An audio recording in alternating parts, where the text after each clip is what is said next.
18 декември в професионална гимназия по туризъм и хранително-вкусови технологии Търговище се проведе традиционният коледен турнир, изложба кулинарна, който е кръг и от националното състезание по професии, първи кръг.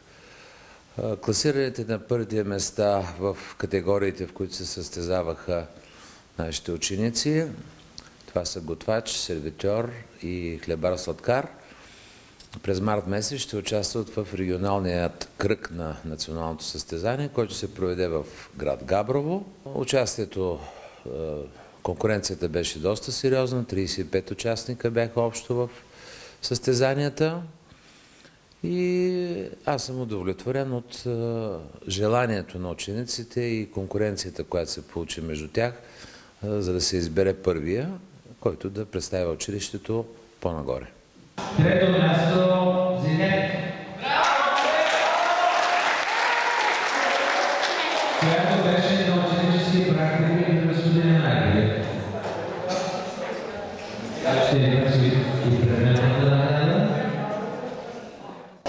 На второ място Драгомир, който също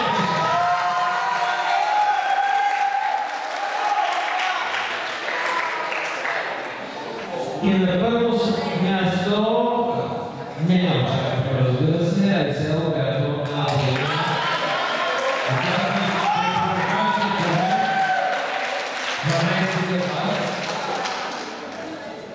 също преминало през школата на господин Ангелев. Стоян.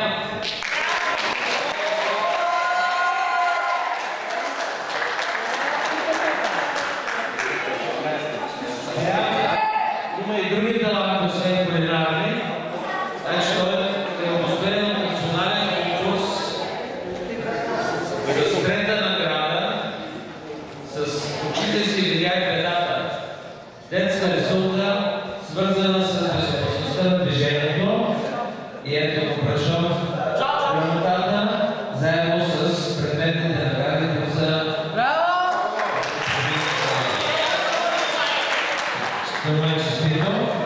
на второ място. Не се виждат.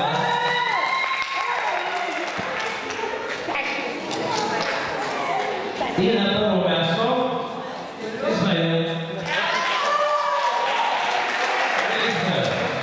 Готвач.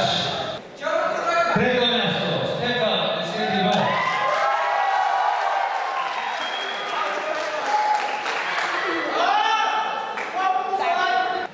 На второ място от 11 до 7. Може ли да познаете кои са те? Агостини и Тишо. На второ място късата клеща е изтегла от Агостин.